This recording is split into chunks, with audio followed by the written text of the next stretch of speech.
Hello, welcome everyone. AEW post-show, AEW Dynamite Grand Slam here on Fightful.com. Leave us a thumbs up, hit the subscribe button, send us super chats, do all that fun stuff. I'm Jeremy Lambert. Sean Ross Sapp is once again not working. We're still not sure if he ever works. He just takes these vacations. Jimmy Van funds them. We're stuck here in the offices doing, the actual work for the website to keep it going. I'm Jeremy Lambert, joined Robert DeFelice. Robert, how are you? I'm good. I'd be better if I was, fucking around in New York City. That'd be better. But here I am.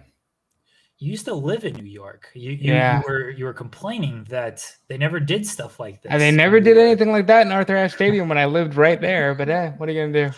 You're in Florida now. That's the home base of everything. It's also the home base of COVID, pal. Well, they don't care about that. They're still running all the stuff during COVID. Even without COVID, Florida is the always home base of Florida. Yeah, and that's also a problem. Exactly. Alex Pawlowski is also here. Alex, how you doing, buddy? I'm great. Regardless of what your personal feelings are about NXT 2.0, also known as NXT Rainbow, Kate Hensler and I have been having a blast doing our post shows over there. So over the past 24 hours, I've just been having a really nice time getting wonderful positive feedback from everybody in the Fightful Faithful. It feels really good to do something that gets that kind of feedback. And then we get to watch this tonight. We get to watch the two best wrestlers in the world go for 30 minutes. What's better than that? I don't think Ruby Soho and Britt Baker was that long, was it? I thought they went about like 12 or 15. They did about 15. Yeah. Guys, if you send a super chat, your question, comment, statement will get read on the air. Our guy Luis Polito is collecting them all. Please be advised, if you're in the chat, please do not yell at me and be like, "You've missed my super chat. You've missed my super chat." We go through in order. If you send a super chat that has to do with Ruby Soho and Britt Baker, and we are talking about Bryan Danielson and Kenny Omega, it will get read when we get to Ruby Soho and Britt Baker. All right? Don't yell at me. Don't yell at Luis. All right? We kind of know what we're doing. Sometimes more Luis than me. Let's get into this. Bryan Danielson, Kenny Omega, they kicked it off. Jim Ross made it very clear, 30-minute time limit. And I thought he kind of spoiled it right when he said it. He's like, 30-minute time limit, guys. Like, all right, well, they're pushing that 30 minutes. And not only did they push that 30 minutes, they went the full 30 minutes. Nothing was settled between these two men.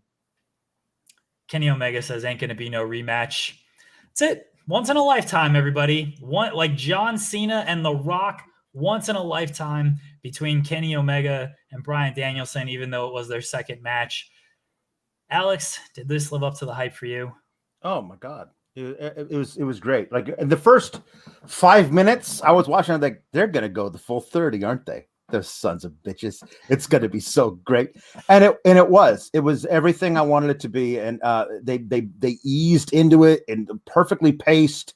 Then they started going back and forth. And I loved the story seemed to be, if Bryan didn't have the ring rust, if he was just a little younger, like he'd have Kenny, no problem. But Kenny's in his prime, man, and he's been wrestling. Like he's got it. Like that was the difference tonight, and that was the only reason I think that it went to a time limit draw. I thought that was kind of the story they were telling, was that Bryan had him, but he was just a step slow, a hair slow. Not his reaction times weren't what they used to be, and I thought that was a really cool thing. Everything, they felt very evenly matched. But because Bryan wasn't at the very top of his game, because how could he be? He hasn't wrestled in 5 months. And I think that's an interesting wrinkle that they told in the ring. The in-ring storytelling was amazing. The spots were fantastic. That V-trigger where he ran down the ramp and then leaped into Bryan's skull. And the thing was, watching the past few years in WWE, I mean, we're watching it and going, every time he takes one of those things, like that's it, right? He's never going to wrestle again, isn't he? But I love that I'm watching this and I go, I don't care. I'm watching Bryan Danielson, the American freaking dragon, go out there and say, I have the freedom to do whatever I want. And what I want is to possibly die in the ring, because he's just crazy. He'll take whatever bumps he wants. I love it. So very good. I really think I am so prone to WWE booking that there's a part of me that goes, this could just end immediately, or maybe the Young Bucks come out immediately and there's no way. It opens the show and goes the full 30, and then they knock it out of the park. And Bryan Danielson may be the very best wrestler in the world. I think he hasn't lost a step. Maybe Roman Reigns made him a better wrestler in that final match. Who knows? Maybe it's just that tribal chief coming out in Bryan Danielson. Just a really fun wrestling match. And I don't care what Kenny says. This is the one I want to see at Full Gear. I know people want Hangman. I want this run back in a 60-minute Iron Man or something at Full Gear. I absolutely love this match. It certainly lived up to the hype. There was a lot of hype because people were already just, it's a dream match, right? Absolute dream match. I like that it went 30. I thought going a time limit, and I didn't know if there was going to be an hour time limit. Again, once they said, and Jim Ross said it, like if Jim Ross is saying it, it's probably so he remembers what's actually going to happen on the show. And he's reminding himself like, hey, this is a thing that could happen. Once he said it again, I was like, yeah, they're pushing that 30. I thought it was great. I love the finish. Not going 30, but they were just beating each other up during the finish. It wasn't this like, because they really only had the time announcement with like 1 minute left, and you could barely hear it on television. The Excalibur was like at 45 seconds left in this match. It's like, oh, if they're gonna do like this hot closing minute, kick out of a one-wing angel or go for these false finishes and stuff, they better turn that up real quick. And they didn't do that. They did some counters and they just did some strikes, and just absolutely, I love that because it showed like there's still a lot left on these two men. They weren't close to beating each other in these final 30 seconds of this 30-minute match. They could have gone another 15. They could have gone another 20. They could have gone another 30. I love that. A lot of meat left on the bone for these two. And I mean, what would you expect from, look, in my estimation, the greatest wrestler of all time, Bryan Danielson, and maybe the greatest wrestler today, Kenny Omega. So many great stuff. Danielson brought back the I Got Till 5, cattle mutilation, the stomps, which he used a little bit in WWE. You mentioned, Alex, the running down the ramp V-trigger. Just Kenny was busting out all the V-trigger variations. I taught him well with that stuff. But I love this match. Absolutely loved it. Look, I'm still of the position that they should go Hangman because they've really done a great job of telling that story. And Danielson and Omega doesn't need a title, whether it be in the rematch. But they want to go Danielson and Omega, put the title on the line, and that be the Full Gear match. It's tough for me to argue after this one. Just really tough for me to argue. Yeah, I think you would do a lot of damage with your longtime fans if you don't have Paige take the belt off of Kenny. I think there are a lot of people who are like, this is great, but when Paige is back, he's going to beat Kenny, right? And they're not going to take it well if that's not what happens. I mean, do it. It's your choice. It's your promotion, Tony. You can do whatever you want. And I'm not going to say that the match between Bryan and Kenny for the title wouldn't be amazing, but they've spent a year building up to that moment when Paige beats Kenny for the belt. And if they don't go through with it, not me personally, but a lot of people are going to feel betrayed. Not that they should, but that they will feel that. I will. I 100% will. And I love Bryan Danielson. People are angry that I called him the greatest of all time. Sorry, guys. He's the GOAT. If you disagree, I don't care. He's the best. Name somebody better. You're wrong. I'll feel betrayed if Hangman Page doesn't win the title. I think Hangman doesn't need to come back right now, though. You know, they can always do Full Gear, have Hangman come back at the beginning of the year. I feel like he should come back at the Rochester show next week. Yes. Yeah, because I think that's the moment. That's the Dark Order's home. That's Brody Lee's home. Him coming back to right everything that's happening with Dark Order and come back and basically stake his claim. This is my title. I'm coming back for that. That's the moment to do it. And then you have a full month to build to Full Gear. Get whatever you need to do that, make that happen. And you can have the Danielson match down the line, because I think for Danielson, especially after tonight, it's not necessarily about taking the title off of Kenny. It's about beating Kenny, whether or not the title's involved at all. Kenny doesn't have to be champ. There doesn't have to be a belt involved. If Danielson were to beat Kenny at, let's say, Revolution in a non-title match, that's what that Bryan Danielson needs after tonight. Personally, that's the way I feel. I think Omega saying ain't going to be no rematch means I think they're going to prolong it a little bit. You mentioned Revolution, Alex. Like, that's February. Like, I think they're going to prolong this, and Danielson's going to rack up some wins and everything, and then you can do it. Again, they don't need the title. They don't need the title for this. I think Hangman's the next choice. People are mentioning that, Hangman doesn't need the title for long. I said it. I've said it many times on The Distraction, Thursdays, 3 p.m. Eastern, right here, youtube.com/Fightful. Hangman wins the title, and the following Dynamite, Miro beats him, and Miro takes the title. Put the belt on Miro. A lot of super chats on Omega and Danielson. Ian Hunter says, crazy Omega Danielson went from saying they were each other, John Jaco, Jingleheimer, Schmidt, and linking arms singing in a PWG match to this. I wanted a callback spot for that. I understand why they didn't do it.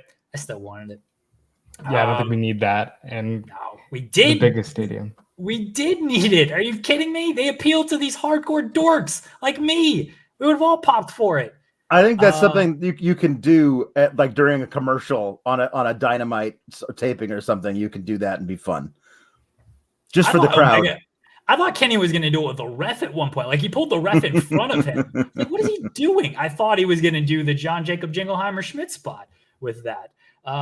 Brendan Tongate says, really enjoyed that. Danielson Omega could have easily gone a bit longer than 30 minutes. It got totally awesome. They're going to get longer. They're going to get much longer at some point.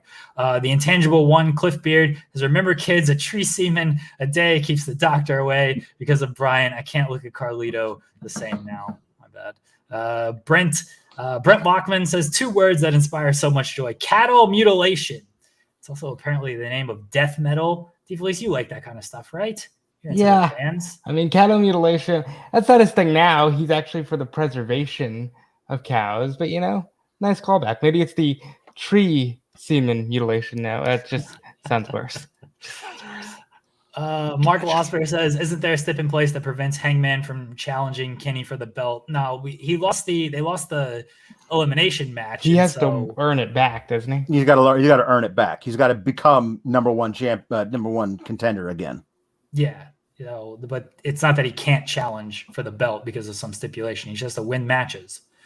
Mike Provencher says Page has to take the title from Omega, but he doesn't have to hold it long. That's right. He holds it for 3 days, and Miro takes the title. God's favorite champion.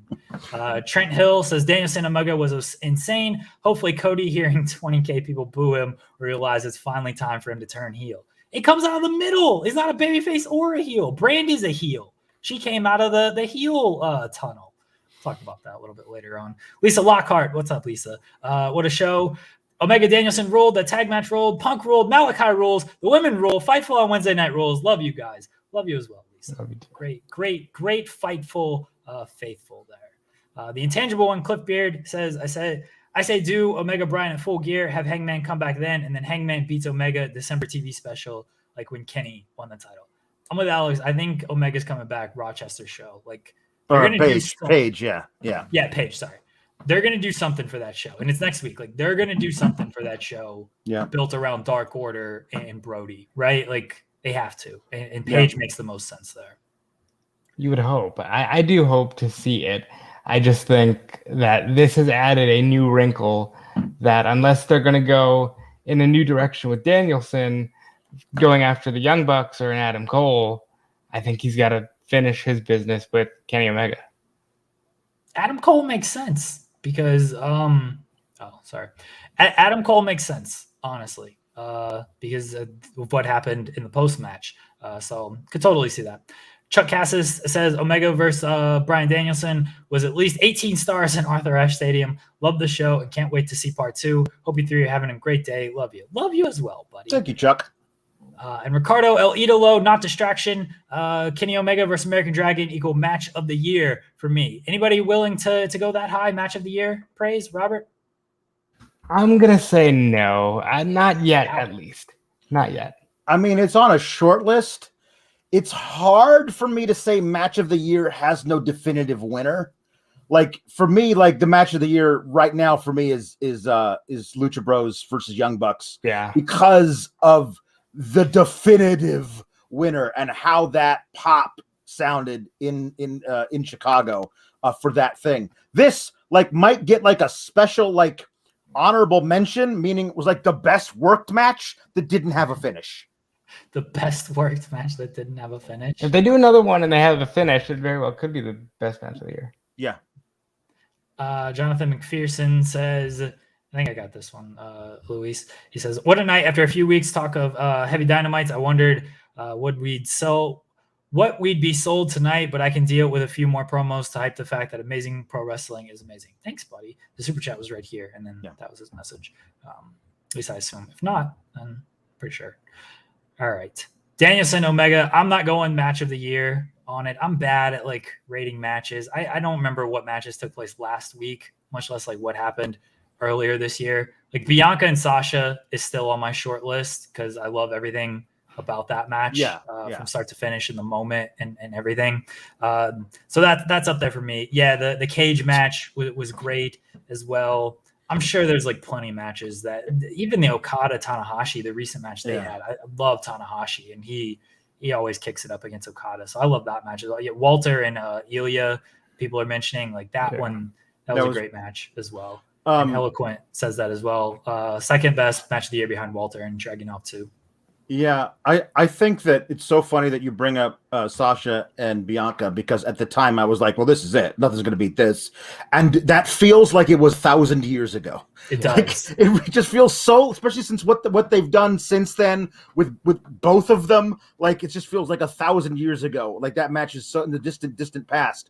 But I think if I go back and watch this match, knowing there's not going to be a definitive winner and just watch how the who's in control shifts back and forth, like who's doing what count, like that Poison Rana counter to the One-Winged Angel was just beautiful. And it felt almost like Bryan did it out of instinct. Like it was really, really cool. There's moments like that throughout this entire 30 minutes that make it the best match you've ever seen, except for the fact nobody won. You know, it's just got that kind of thing.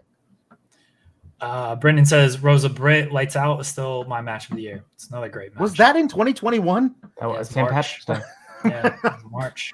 There you go. That was a taped match too, Alex. You know those matches aren't very good either. Yeah, no, they aren't. They can't be. Following Omega and Danielson, CM Punk comes out and he's still a little bit Phil, but then he's like, look, you're bringing the mad out of me right now, Taz. Like, you had a chance to put me out. You had a chance to put me to sleep, and now I'm going to tuck you in.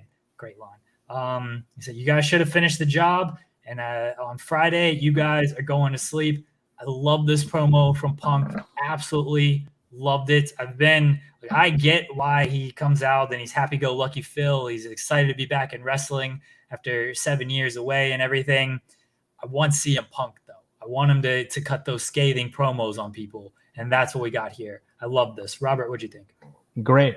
Everything he does works because people connect with every single thing he says, and he's still putting over the young talent.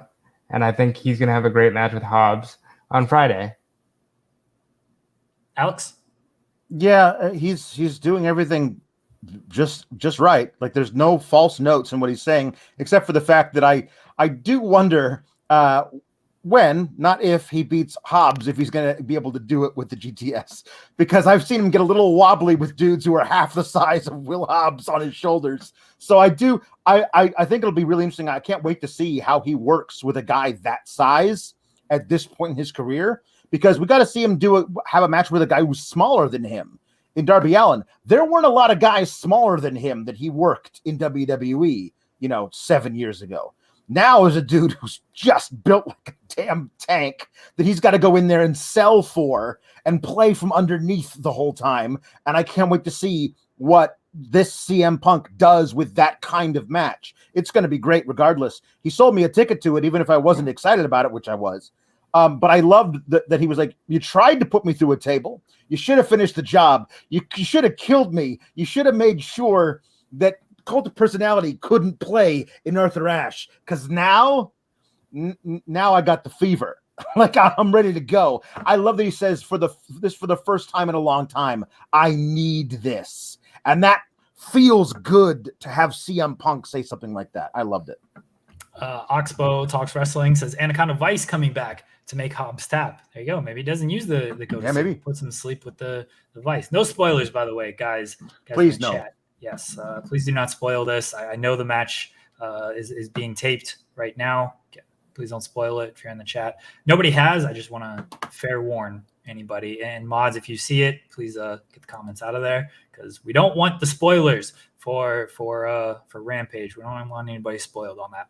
I'm happy that CM Punk is back. Not happy-go-lucky Phil. I'm all for that guy. I get why that was happening. I want the scathing CM Punk to come back. And somebody is just going to piss him off to the point that he's going to completely snap, and we're going to heel CM Punk. And then we're really in business. Yep. MJF against Brian Pillman Jr. MJF won. This match went even a little too long for my liking, and it was kind of short. Like, bless both these guys. MJF, I know he's a fantastic heel, gets a lot of heat, got some good heat here. Pillman Jr. gets the pop in Cincinnati. Probably didn't need this match on this show. It was just a bit of all right, like this. It was okay. MJF was asshole to Julia, which works for him, but it didn't grab me the way that maybe this should have. I think it was one of those things where, like, if you're gonna have a 30-minute match start the show and fit 4 others in there, you got to have some shorter ones. I think that MJF was always going to get a showcase match, not a showcase match for him, but like a match on this card is a showcase match. Being like Orange Cassidy doesn't have a match on the Grand Slam card.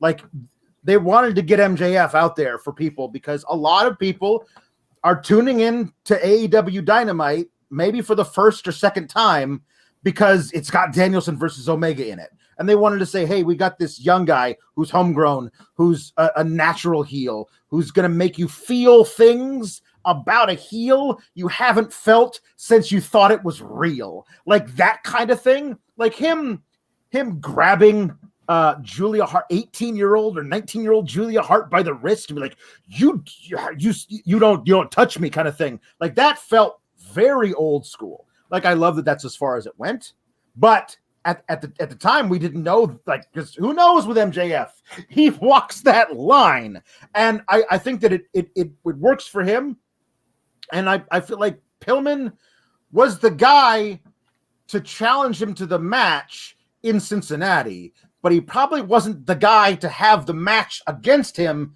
in New York, because I don't think that this crowd has that connection to him. So having the heel get heat by beating this guy doesn't work if that guy's not from here. This might have been the best spot for the Jericho match, because that crowd would have loved singing Judas. Regardless of what we feel about Jericho, right. They'd have loved singing Judas, and they would have been over. There were no teases of Wardlow turning on this. Not yet.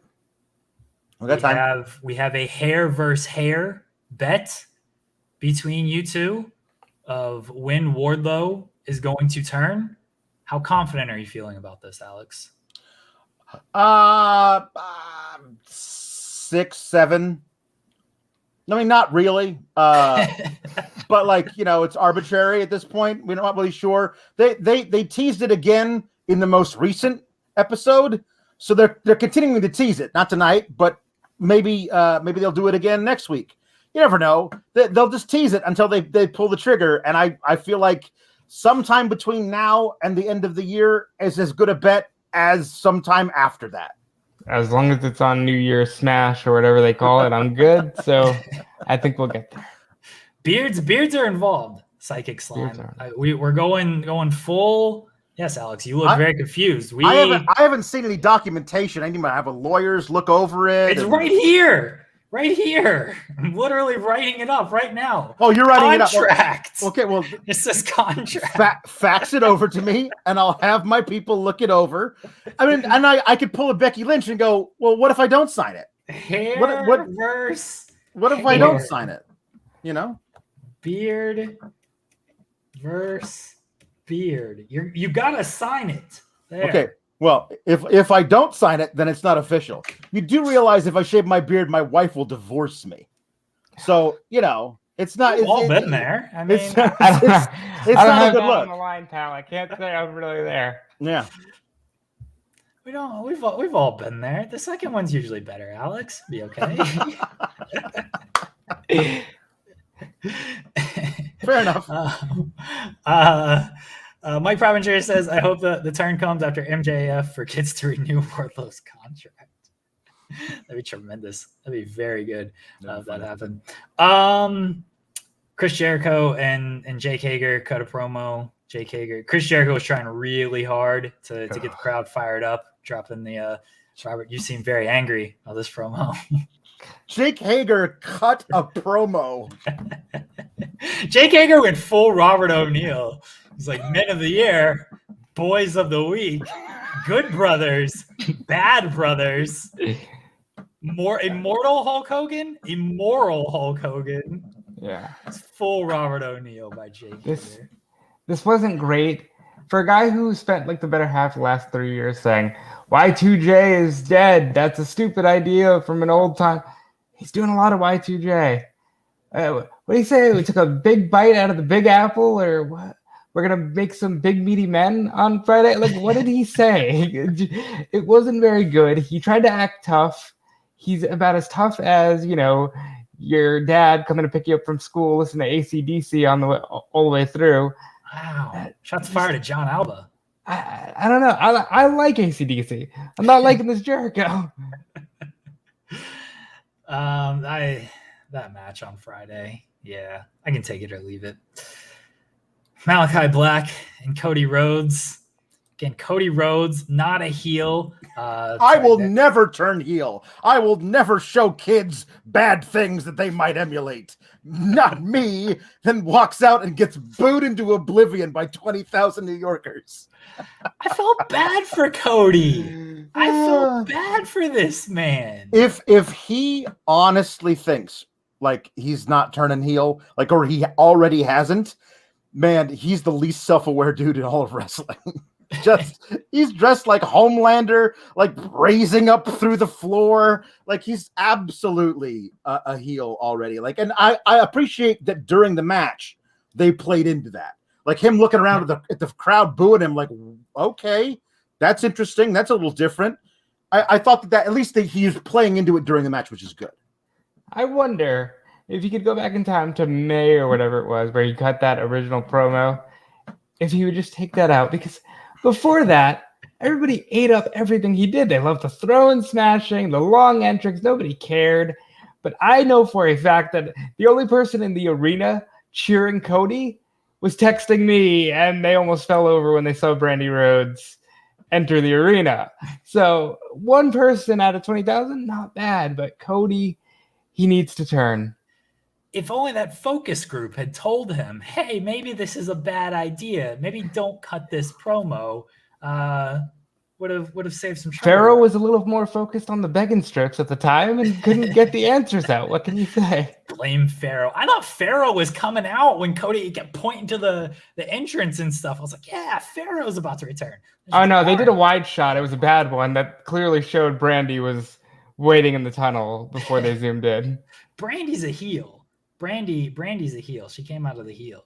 Brandy's a mother. You can't. Mothers can't be heels. Becky Lynch isn't a heel. I mean, come on. Becky Lynch is a heel. All moms. No, she's not. All moms are heels. Are you kidding me? Hannah's a heel. See, I did not eat up anything he did, Bobo. Cody ruled. All right. I felt bad for this man because here he is. Without Cody leaving WWE, I don't know if AEW exists. All right. The Bucks and Omega and everything, they were doing their thing. Cody took a risk in what he did. And his run should be it's legendary, honestly. It really shifted a lot of things in wrestling. They come to New York, 20,000 people. This man was probably expecting to get his flowers for this show, and they booed this man. I felt bad for him. I'm sorry, Cody. I'm sorry. If he wanted his flowers, he should have booked himself against QT Marshall and left it at that. Yeah, won this match. I was waiting for him to win. Honestly, that I'm surprised that crowd didn't have signs in it that says "If Cody wins, we riot," because they were not feeling this Cody character, and they were loving everything Malakai Black did. Why not? Malakai Black is super cool, and Cody's cringe. Like there's a way to do this that makes it work. And honestly, I felt like the way they laid out the match, the way they all set it up, and the way that they had the finish, it worked. And I also I feel like this might be the thing that internally drags Cody down into that dark place. I mean, he shoved the ref. You guys. This is All-American hero Cody Rhodes, and he shoved the ref. Now, Alex, if you see the logo, the Nightmare Family logo, it was engulfed in flames.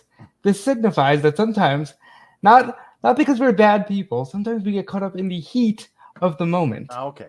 And we push over the referee. That's it. Yeah. I thought Malachi was gonna, when he was underneath the ring like that, I was about to pull the boot out and hit Cody with it. That would have been good. Yeah, there was clearly some heel tactics going on, and it ended up being the mist. People have mentioned Cody's eye is gonna start, swelling over. There was a good tweet. Cody can't see. He doesn't see black and white, guys. He doesn't see purple. He doesn't see color.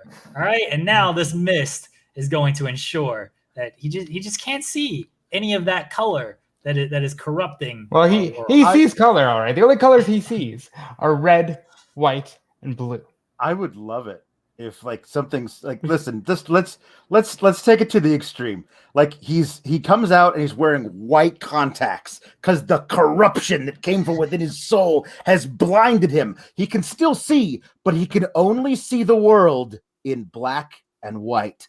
That's it. He's been removed from being able to see color ever again. So his soul has been taken out. Nah, I'm kidding. That would all suck. But they could make it work because Malakai Black could make it work. Bro, if I saw that on Monday night, that would be the greatest storyline they could possibly have going. Because we no longer live in a world of black and white, good and evil, baby faces and heels. Antiquated terms. Yeah. The shades of gray. Yes. Hannah says Cody was lost. That's a super chat. Yeah, of course. What? Arn Anderson got on the apron. Mm-hmm. And then he fell. Mm-hmm. I'm pretty sure that part was not planned. Yes, as far as I can tell. Felt very bad for this man. And it looked rough. It looked bad. That whole thing was just confusing. This match was kind of rough. I don't know what the story was they're trying to tell because Cody was the bad guy and he tried to play it into it. But well, I mean, Arn was right. What are you checking on me for? Get in there and win the match. And I appreciate that that's what Arn was saying, and it did, and in the end, kind of cost Cody because otherwise, if he hadn't done that, then Black wouldn't have had the time to put a little gummy in his mouth and chew it into a fine black mist. Yeah, I didn't like this match. I didn't like it at all. Really did. I didn't. I was roll hoping up Cody was either. gonna win, 1, 2, 3 off the kick. That's what it should have been. Yeah, I mean, Cody he ate that kick once. He put it over once. He ain't doing it again, brother. I mean, he ate the kick. He ended up falling out of the ring, which I thought was a piece of interesting business. And Black trying to get him in the ring. I would have loved if Black was no, just count him out. I knocked him out. It's over. Count him out. But the thing I think that it is doing because you can't listen, we're dealing with Cody here. He's going to make it all about himself eventually. The end of this match isn't. I'm saying like in the global eventually.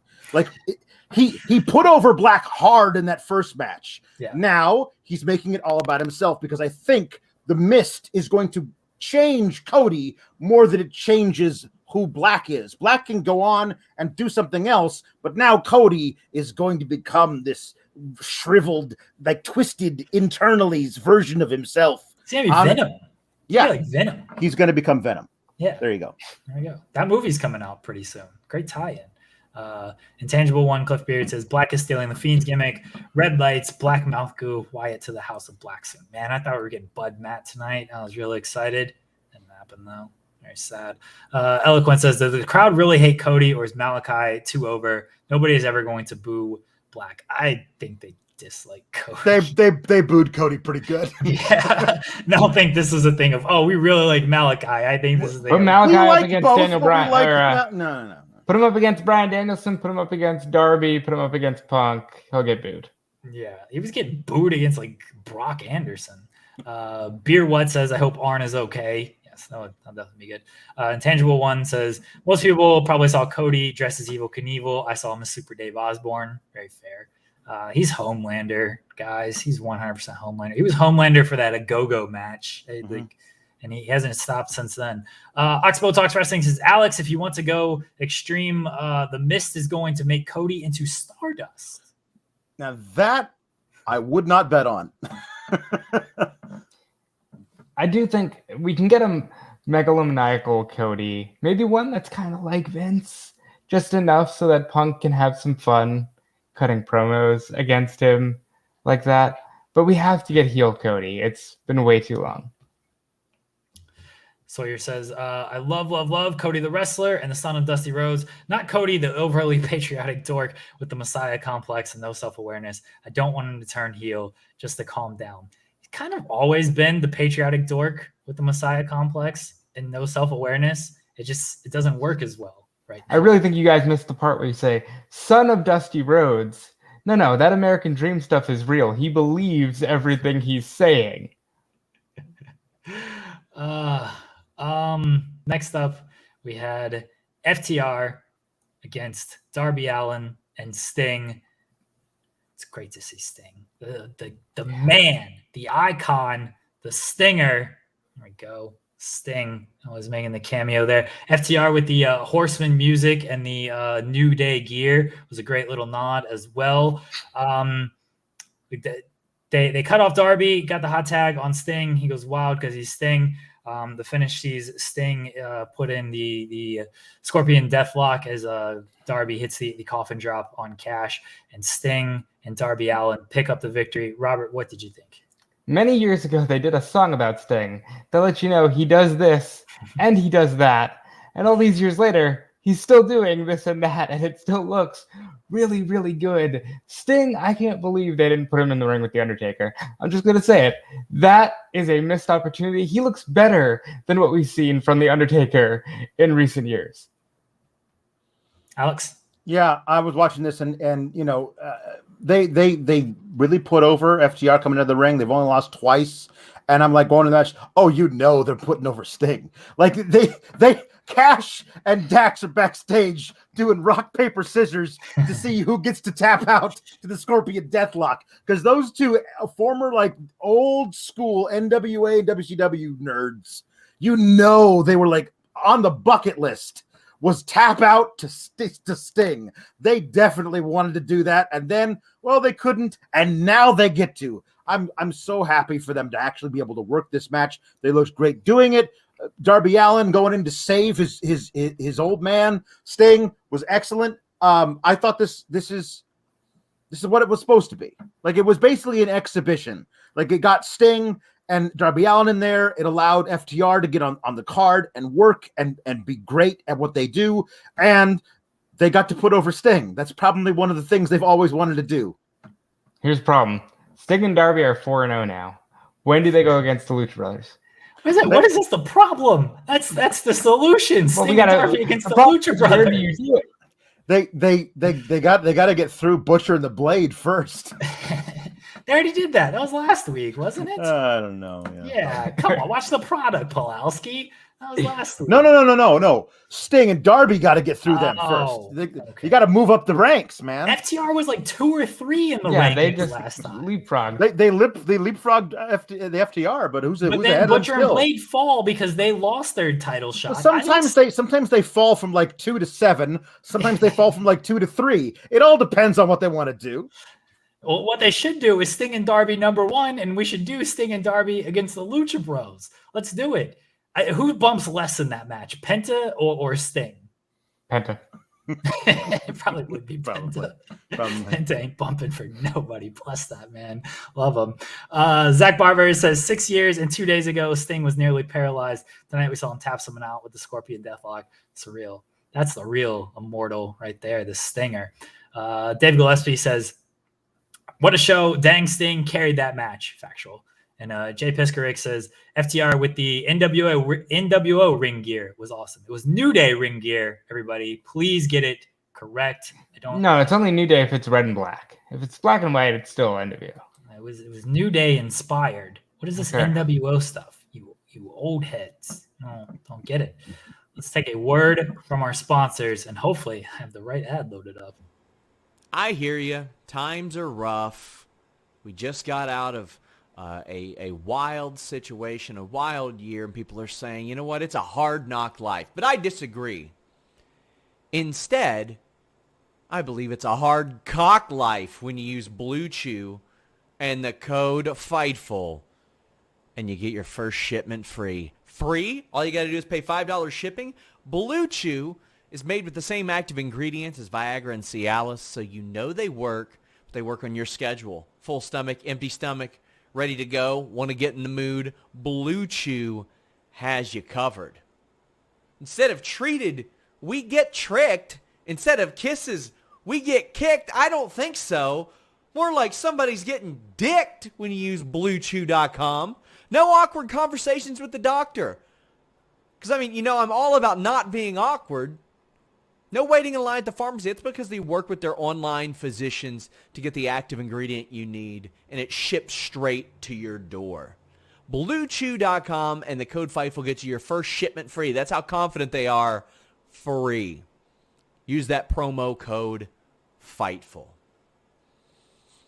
Hardcock Life. There you go. Sean Ross Sapp's action figure there also with the New Day inspired t-shirt. Didn't notice. Guys, it was not the wrong ad, okay? Robert will vouch for me on this. It was supposed to be Blue Chew, all right? It was supposed to be Blue Chew. Yes, we had this discussion, all right? So it was not the wrong ad. I understand that there was a thing. I don't actually watch the product here on Fightful, but I promise you I did not run the wrong ad, okay? Please don't yell at me. Jay Piskaric says, thank you, Bobo, for correcting the FTR New Day ring gear. Also, I think AEW and Cody watch Yens as that was Homelander gear. Yes, Bob. Without you, people would not have known that it was actually NWO and not New Day. That's why I'm here. That's why they hired me, actually. Dorks in my mentions are like, I think it's NWO, actually. Yeah, guys. Just being a sarcastic prick. I'm sorry. Main event, Ruby Soho against Dr. Britt Baker, DMD. Britt Baker picks up the victory, retains the title with a little help from her friends. She finishes off Ruby with the lock jaw. Well, this match was good. The interference stuff, man. Yeah. It's rough sometimes. It's rough. Robert? Look, I understand not wanting to end a show on a 30-minute draw, but I don't think you could have ended a show hotter than with Bryan and Kenny. And if you were going to have Ruby lose by shenanigans, maybe you could have opened the show with that. At the same time, though, the women were in the main event for only the second time on Dynamite. I believe third time overall, so that's also important. And Ruby and Britt had a good match. Shenanigans I could have done without. Alex? Well, if you heard the crowd like you paid attention to the crowd when Bryan and Kenny were announced as a draw, they were not happy. It was actually a stroke of genius to have Punk go out and light the crowd back on fire for the rest of the night, because a lot of them felt like they were a little cheated by not getting the victor in that Danielson versus Omega match. So I don't know if I would have ended it with a draw. If you were going to have a clean finish, or even a wacky one, like with somebody coming in and costing him the match, like as you've pitched, Jeremy, having Adam Cole directly cost Danielson the match, which then leads into that feud. Maybe then you have that match go on last instead of this. But if you're going to do the time limit draw, I don't think you could do that last. When they announced they were going to do this match, Ruby and Britt, last, I thought, well, damn, I think they might actually put the title on Ruby to like have this big reaction, like a surprise thing we didn't think was going to happen.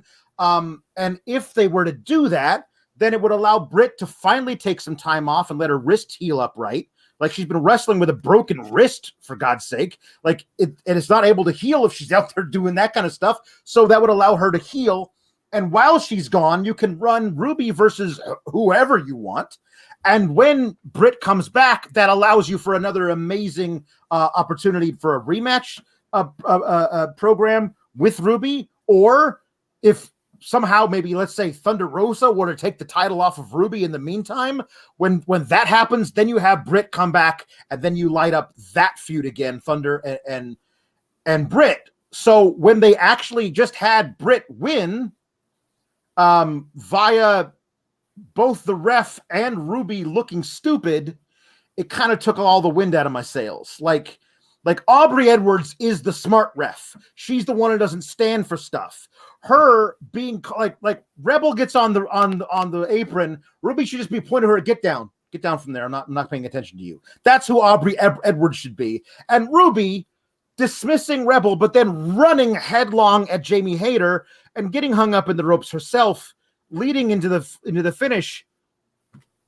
It just made Ruby look bad. I don't feel like you needed to do this. You could just have Britt beat Ruby. Britt's a great wrestler. Like, she's shown that she can handle these matches on her own. Before she got Jamie, she was winning these matches without that kind of help.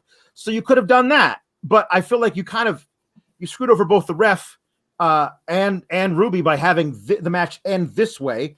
I especially with the last match of the night. I guess I keep having to remind myself it's the last match of the night for us. Yeah. For the crowd, it's not. It's like the midpoint, and then they get the rest of the night.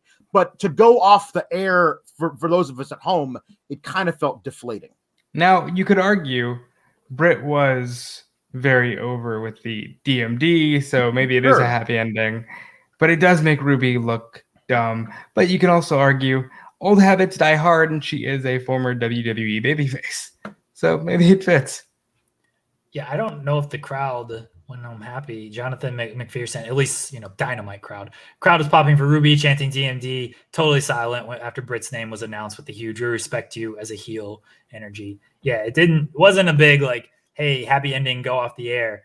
It sounded like the wind was kind of taken out because of the interference. I mean, AEW will do this, but I don't know if this was the spot where they needed to do it. Not in this main event match. I got no problem with them main eventing. No problem with the title match main eventing over Omega and Danielson.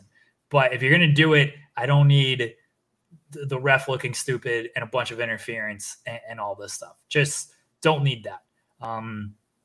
I didn't know if Ruby was going to win. I think Britt is in for a fairly sizable run here, and people have mentioned Thunder Rosa taking the title from her. I think she actually conquers Thunder Rosa, but I didn't think Ruby was going to win this match. I thought Britt could have just won it in a more clean fashion, like you said, Alex. Like, she's proven she can win these matches without that stuff.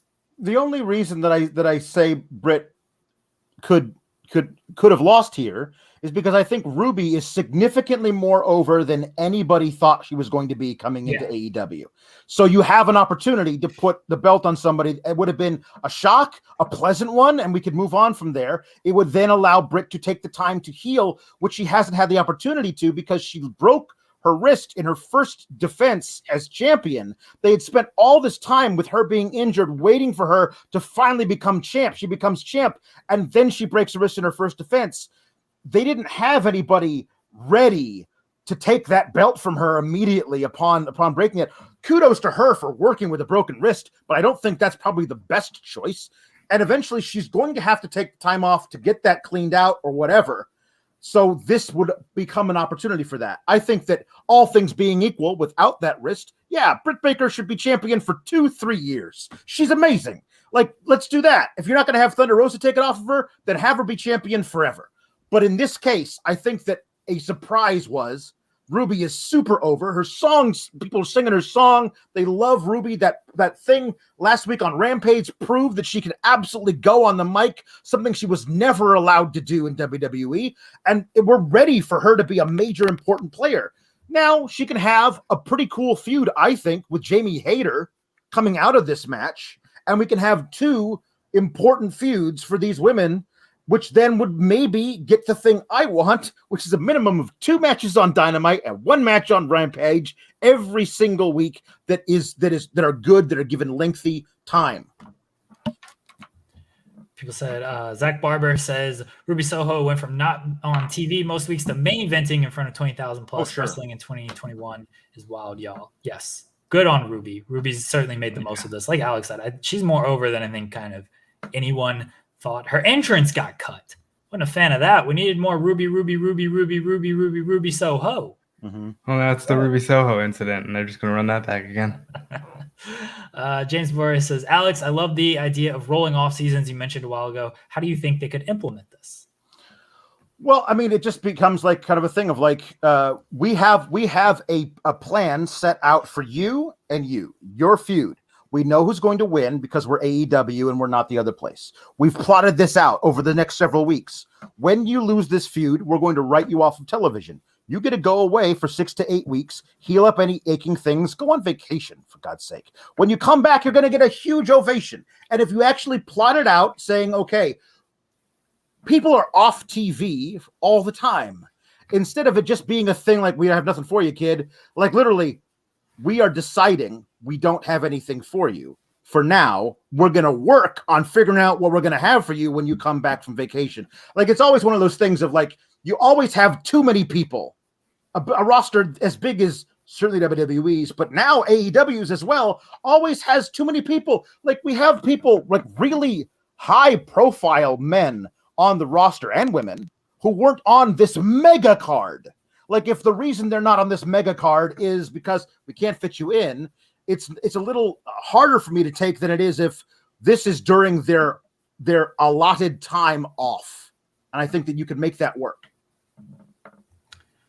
They'd never do that because wrestling just doesn't work that way. And Tony's done a lot of great things, but some things aren't changing, and that's one of them. Jay Piskaric says, Alex, you're pretty smart. I immediately regret this super chat because you aren't 2.0. Why aren't you 2.0, Alex? I mean, everything is 2.0. I'm only 2.0 on Tuesdays. 2.0's days. Jay also says, Alex, I don't know how you book the 2-1 women's matches with a roster being so deep. Sorry, I'm like, this is the problem. This is why you need the rolling off season for the men, especially. Like, as if you can have, if they're not available, you don't get to book them. You can figure out ways of booking this thing. You have an incredibly deep women's roster. Like, they can't all just work on Dark and Elevation. You have to figure out ways of making at least 2 prominent feuds going on. At least they're trying right now with Anna Jay and Ty versus the Bunny and Penelope Ford. They're trying to make that into a second feud that's non-title. But you have all these women. There's no excuse now not to use them. And Blushing Chick says, from what I get from Ruby and Britt ending is that it'll be the start of the woman faction era, as teased on the previous Rampage, but who knows? And we see it with the Dark Order. We see it with Bunny and Penelope. And yeah, Ruby's had Riho and Statlander, and now, and I mean, Britt's got her group. It's sort of there. They haven't gone like full on it like you've seen with the men, but it's there. There's certainly some signs there. And Ricardo says Britt beats Ruby was a gimme. That was easy. Well, then I hope you made some money and put some money down on it, Ricardo, and send us some. So do that as well. Let's catch up on some stuff that people entered in after we were done with the segments. Going back to FTR and Darby Allin and Stang. Nact Bogan says, woke up late, an amazing show so far. Then I got to Sting and Darby versus FTR. It was good. I'm just tired of the Pinnacle losing on TV. FTR should have won. Maybe, but they weren't going to win that. The Pinnacle has not been booked strong. I'm hoping they will eventually get to this around, after Full Gear or something. They'll rebook the Pinnacle. And this is regarding the NWO New Day discourse. Jay says, stop attacking me, point guard. I was getting attacked for the ad being run. Everybody stop attacking me. All right? What about me? You people are attacking me is what's happening right now. R26 says, hopefully Sheeta's rematch with Britt is next. Does Sheeta still exist? Like, are we sure she is still an active member of the roster? Gotta watch Dark. I do watch Dark. I mean, I see her there. But and if you're gonna run her exclusively on Dark, then as we've said, Jeremy, they need a 30-second to 2-minute thing. Here's what happened on Dark this week, and show the results. Not just run a little ticker on the bottom because we have no idea. I'm still mad about Big Swole versus Diamante not being on Dynamite. It was the feud was great, but the blow-off match was fantastic. To run that on Dark and be like, oh, check out our YouTube. Just put it on the damn Wednesday show. It's great. Do that. Wrestling Kiwi says it needs to be Omega versus Hangman at Full Gear, with Hangman going over. His first title defense should be against MJF. MJF wins for Nuclear Heat. Could be. Yeah. Could easily see that. Ian Hunter says Jack Spade and Ricky Raby's team up to come. Robert, do you watch Heels? I have watched the first one. I haven't gotten around to the rest of them yet, but it's been fun from what I saw. Like, all I've seen of it is the Ricky Rabies thing, the Ricky Rabies entrance, where he comes in with a drone that is actually a taxidermied possum which spits blood in his opponent's face. Like, that's all I need to know, man. I'm a Ricky Rabies stan now. Sawyer says, instead of running it back right away, I want Bryan and Kenny to be long once per year blood feud. Just retell Kenny and Okada money. I think after Kenny's tweet, I think they're going to hold it off for a while. I like Alex's idea of maybe February, maybe even longer than that. I don't think they're going right back to that match. I don't know if it's going to be a once per year type thing. I do think they're going to hold it off for a little while. Yeah. Let's see. Hannah says, he's talking about Sean. Sean is in New York. Hannah says he got the contract and ran from the work. Yeah, that's what he does, man. He doesn't do anything. You ever see his name on the website? Just do anything. James Barris says, will we get a live run-in from Rock Hard Eric Shins? No, we did a taped run-in. Everybody got mad. He should do a live run-in and exonerate me from doing any wrong. Ricardo says, I want to see Chad Gable show up and suplex everyone. I'd be all right with that. Joey Bagadona says, great show. AEW firing on all cylinders. James Zimmerman says, first super chat ever. Glad we could take your super chat virginity there, James. By the power of Grayskull, this show had the power. And JB Love says, what a show. Running behind y'all, but wanted to pop in and say Alex rules, Robert's a fashion icon, and Jeremy is wrong about NXT. I love NXT. Am I wrong about loving it and calling it great? Yes. What? Braun Breaker is very good.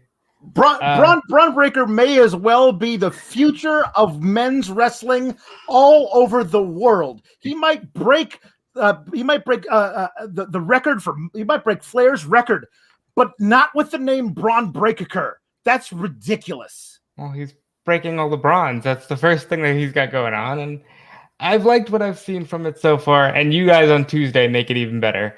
That show is hysterical.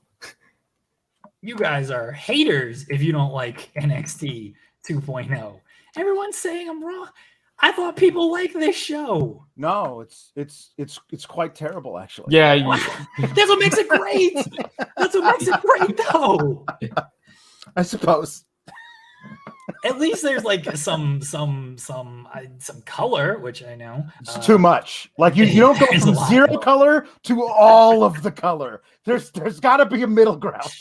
Dude, I'd much rather watch NXT than Raw and most of SmackDown. Oh, yeah, sure. I mean, this past Monday night is the exception. Yeah. This past Monday night was great, but last night, they debuted a brand new dude in a title match last week. They gave him 20 seconds to hit a tire with a hammer this week.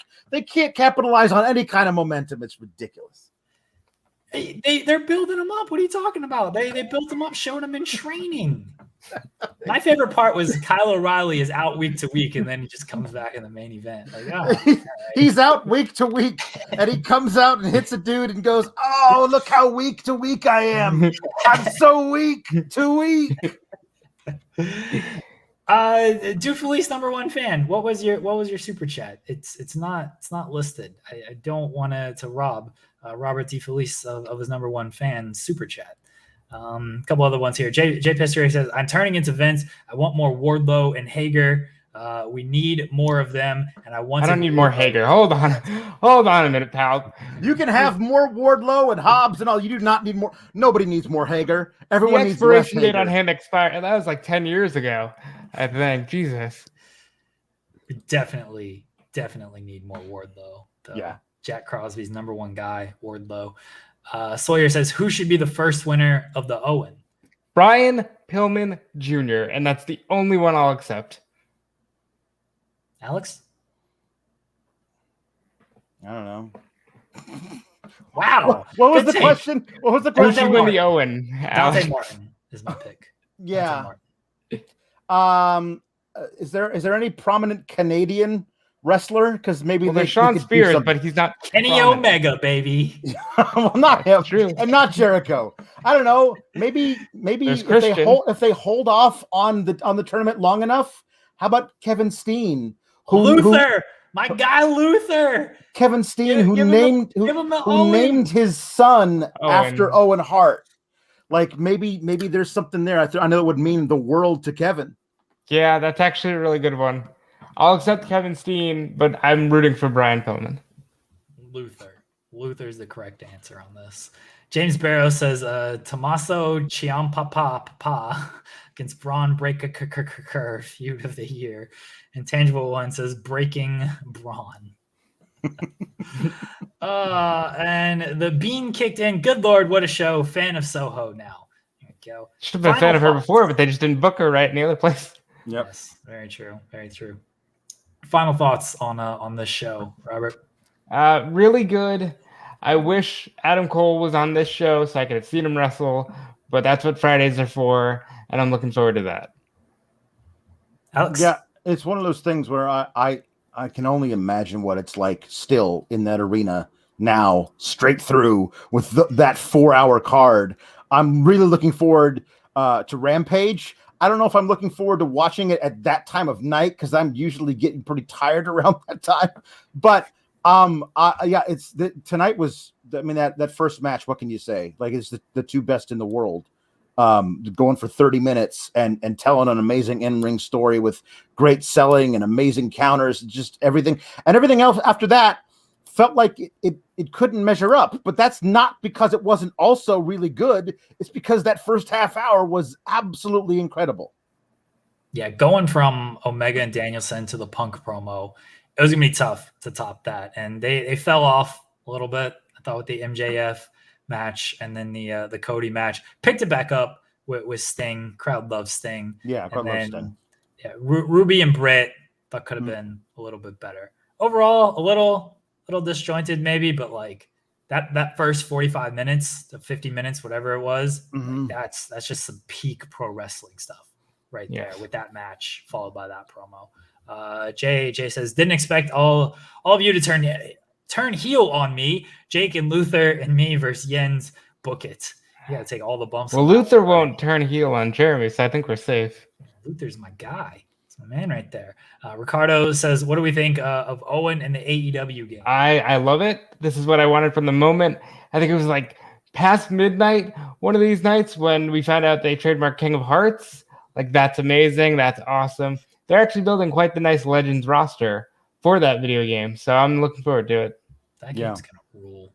Yeah. I don't know how the gameplay is going to be, but like just the roster is awesome. Yeah. I mean, I'm hoping it's a little better gameplay than the WWE 2K games I played recently.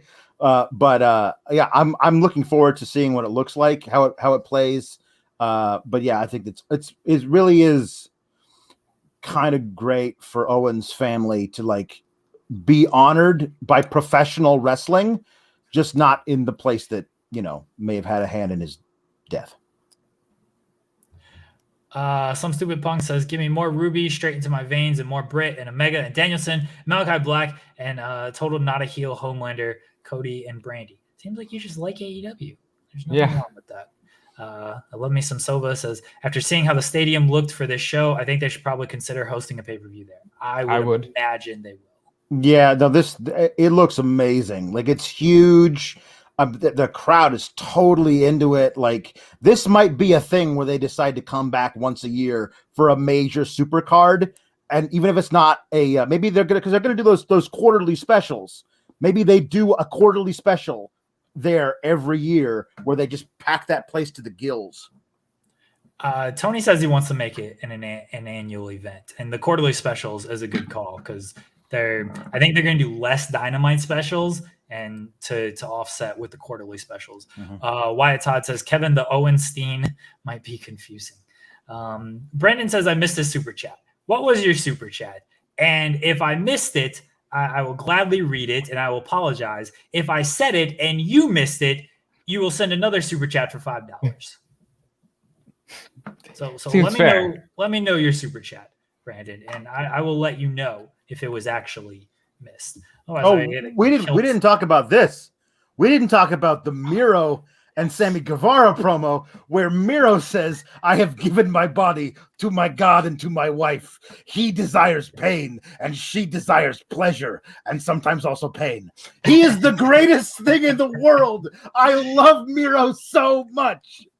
Lana or CJ Perry, I guess now, is more over without being on TV than she ever was while being on TV. He rules. Yeah. I don't like Sammy Guevara enabling Fuego and saying, I'm just going to buy you a new car. This man bought a new car, immediately put it on the line and lost it. He doesn't deserve a new car. He doesn't. All right. Why are all of the inner circles just dorks now? And Fuego, I'm going to buy you a new car, buddy. Like, I really don't think you're going to win now, pal. Jay says, I'll click there. Jay says, I felt like Tokyo Dome big and the camera angles were great. It definitely felt like a big show. It did. All right, Brendan, you got like 30 seconds or so to let me know what this super chat was, because I'm trying to wrap things up here. But of course, we keep getting more stuff. Some stupid punk says, who else thought Cody's cape would get caught in the elevator thing he came in on? Also, poor Grandpa Arn falling by accident, then on purpose. I did feel bad. He was committed to the bump, you see, and he's a professional. He was. 100% was. Cody should, after he just fell, Cody should just dropped down and checked on him then. And that would have been fine. Yeah. He would look more like a baby face. Imagine that.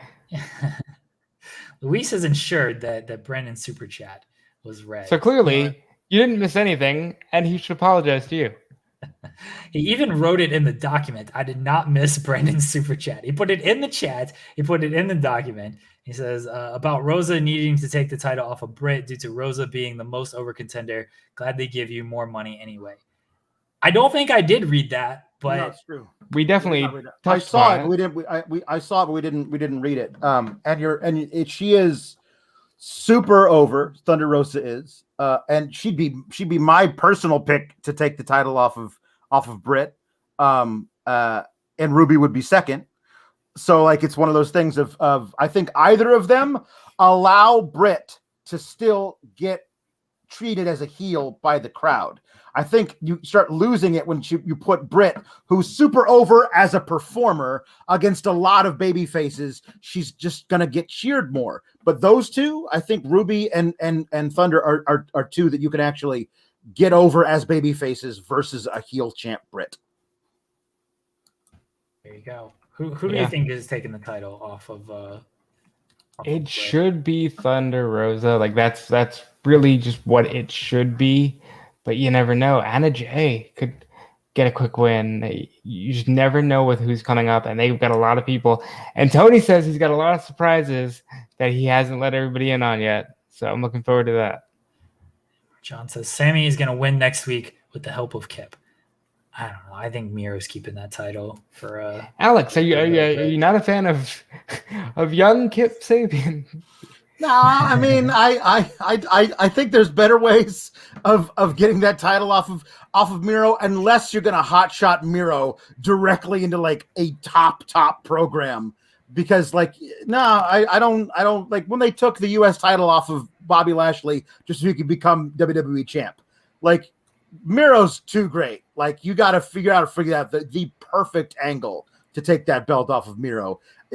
Maybe if he has to lose the belt, as long as he gets to keep on cutting these promos every week where he talks about my wife likes pleasure and also a little bit of pain. Like, as long as I still get to watch those, then I'm fine. Carlos says Kip Sabian. I thought we were talking about cute Kip. No, he did turn heel. I still have not seen any follow-up on that steel chair to the hip of Paul White. Where is my Billy Gunn Paul White match?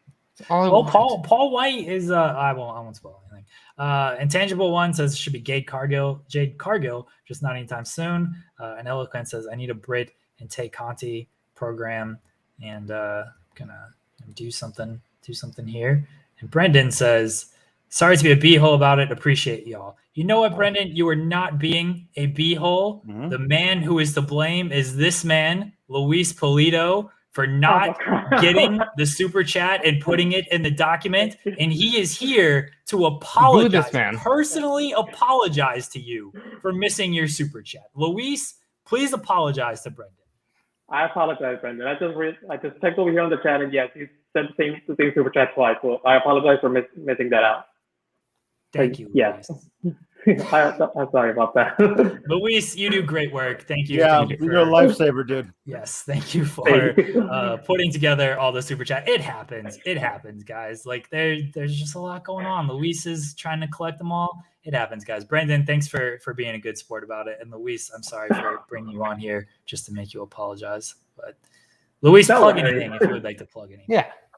Well, follow me on my Twitter. Oh. I don't even know. There you go. Follow me on my Twitter at Luis Polito. You can see me doing bylines on here, Fightful, writing pieces on Daily DDT. So check me out. There you go. Thank you, Luis. Appreciate you, buddy. All right, make good on things here. Put the young talent over here on this show. Alex Pawlowski, where can they find you? You can follow me on the Twitter at Alex Sourgraps. I host the Post NXT 2.0 show on this very YouTube channel, hashtag Team Kalex, with my wonderful co-host Kate Hensler. Most of what I do is an impersonation of a caricatured stereotype wrestler who hasn't even debuted on the show yet. That's like 60% of the show, but it seems to pop our viewers and us, so we do it a lot. Then on Fightful Select, I review Raw and SmackDown as part of the Sour Graps universe. Catch it. It's better than the Cody verse. Yeah. DeFelice. If you want to catch me, you can catch me on Twitter and every other social media platform at DudeFelice. You can catch me here every day writing news alongside this madman who just makes my life so much easier, and I appreciate him for it. And yeah, that's about it for me. Justin says, does Britt need to go away and come back face or do something to get real heat? Seems difficult to book the division right now with her being so over. What are you I think that makes it easier because your star champion is the most over thing on the show. There you go. Wiggle says, can you please tell Sean to stop posting spoilers? He's not in the chat. If you follow him on Twitter, just mute him or something. I don't know. What are you going to do? He's at the show. Of course he's going to post spoilers and stuff. And Brendan says, thanks, Luis. Stuff happens. You're awesome. See, it all ends well. It all ends well here. Thank you, Brendan, again for being a good sport about it. And Luis does rule. You can follow me on Twitter at Jeremy Lambert 88. You can find me in the gym every day getting them shots up. Thursdays, 3 p.m. Eastern. The Distraction tomorrow. What are we talking about? Probably the same stuff you heard on this show right here. But Joseph will do a much better job carrying me than I did. These people did carrying me because I don't carry anybody. Joseph always does the heavy lifting on that stuff. I don't know what else we're talking about tomorrow. There's apparently a WWE pay-per-view this weekend. Sunday, yeah. Maybe. There's no WWE WWE regular rules where none of the matches have stipulations of any kind. My God, you have 1,000 pay-per-view names. Why didn't you switch it from Extreme Rules? Intangible says Luis looks like the guy from Big Mouth. I love that show. I don't know which guy, but it's a compliment in my book. Rob Wilkins wants me to make sure to plug the Fightful watch along on twitch.tv/Fightful Gaming. That's Joe Pearl. That's your buddy. There you go. Joe Pearl will be there. Rob's always doing the photoshops as well. I don't know who else is going to be there. Maybe DeFelice will be there. Maybe I'll pop in. Maybe Gasperto will be there as well. We do have Twitch, twitch.tv/Fightful Gaming. You can go over there. Maybe other stuff in the works. I don't know. We're in talks. I'm trying to get my max contract, my max deal that I deserve, especially after yesterday where I wrote about tree semen. All right? With this max deal. Max deal, everybody. Everyone start a hashtag max deal for Jeremy. I'll do that. All right, everybody. We'll catch y'all later on. Thank you guys. Subscribe. Fightful Select. Go to FightfulSelect.com. Sean's breaking news all the time. You get Sour Graps. It's $5 a month, and you get all this cool stuff. I don't know why you wouldn't do that. Do that. Watch The Distraction Thursdays, 3 p.m. Eastern, right here, youtube.com/Fightful. Support Robert DeFelice at DudeFelice. Support Fightful. Support Alex Pawlowski. Support all of us. We're out of here. We'll talk